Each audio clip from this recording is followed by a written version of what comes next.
Hi, my name is Dr. Walicki, and I want to speak with you briefly about a concept that, if you're not already aware of it, can save you a lot of aggravation, save you from pain, and save you a lot of money. One of the things that frequently happens when a patient comes to a dentist is they get an examination and they learn that they have cavities. Sometimes this is a cause for surprise because they haven't had any pain. So how is it possible to actually have a cavity in a tooth and not know it? An understanding of dental anatomy comes in handy here, and the tooth is comprised of several parts, the outermost visible part being the enamel. That's the white part of your tooth. It's the hardest substance in your body, and that's because you want to be able to break up your food, you want to be able to chew well, and obviously you also want it to last you a lifetime.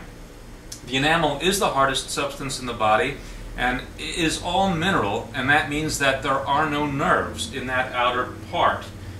No nerves also imparts no feeling. So what happens? When does a tooth start to ache you? Well, it typically aches once the cavity spreads far enough into the tooth and reaches the nerve. Another thing to understand is that cavities typically start off small on the outside and spread inwardly to form a larger area that is typically not that visible.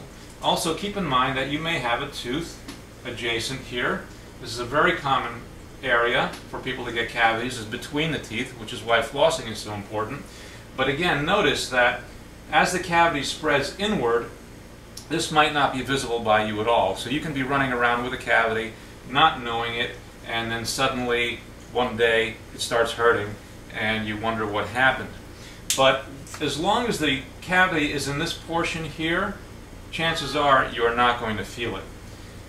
A person can have several cavities in the tooth and still not feel it.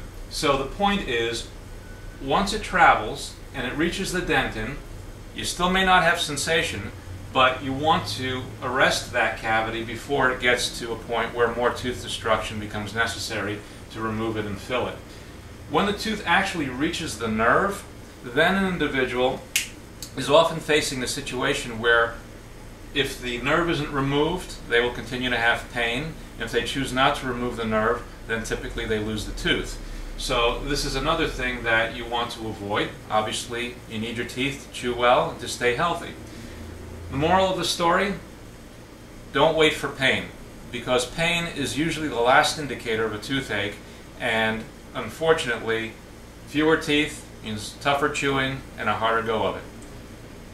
Dentistry 101, why you can have a cavity and not know it.